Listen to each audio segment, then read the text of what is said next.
સુરત જિલ્લાની મહુવા તાલુકામાં આદિવાસી વિદ્યાર્થીઓમાં ગણિત વિજ્ઞાનનું સ્તર ઊંચું આવે એ હેતુ સાથે ગણિત વિજ્ઞાન પ્રદર્શનનું આયોજન કરાયું હતું, જેમાં વિદ્યાર્થીઓએ વીજળી તેમજ પાણીનો કઈ રીતે સંગ્રહ કરી શકાય તેમજ બિનઉપયોગી જંતુ પાણી કઈ રીતે ગામડાઓમાં મદદરૂપ થઈ શકે, વેસ્ટ કચરાનો ઉપયોગ સહિત અનેક પ્રોજેક્ટ બનાવ્યા હતા। વિદ્યાર્થીઓએ જાતે બનાવેલા વિવિધ કૃતિઓ મૂકવામાં આવી હતી, જેનાથી અન્ય વિદ્યાર્થીઓ માહિતગાર થઈ શકે।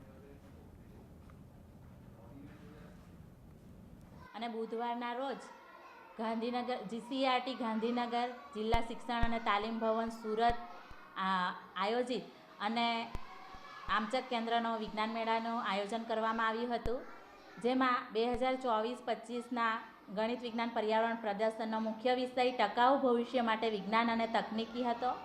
જેમાં 5 વિભાગ, પ્રથમ વિભાગ ખોરાક, આરોગ્ય અને સફાઈ, બીજો વિભાગ પરિવહન અને સંચાર, ત્રીજો વિભાગ પ્રાકૃતિક ખેતી, ચોથો વિભાગ ગાણિતિક નમૂના અને ગણનાત્મક ચિંતન, પાંચમા વિભાગમાં એ આપત્તિ વ્યવસ્થાપન અને બી કચરાનું વ્યવસ્થાપન અને સંસાધન વ્યવસ્થાપન જેવા 5 વિભાગમાં આમચક કેન્દ્રની જુદી જુદી 7 શાળાઓ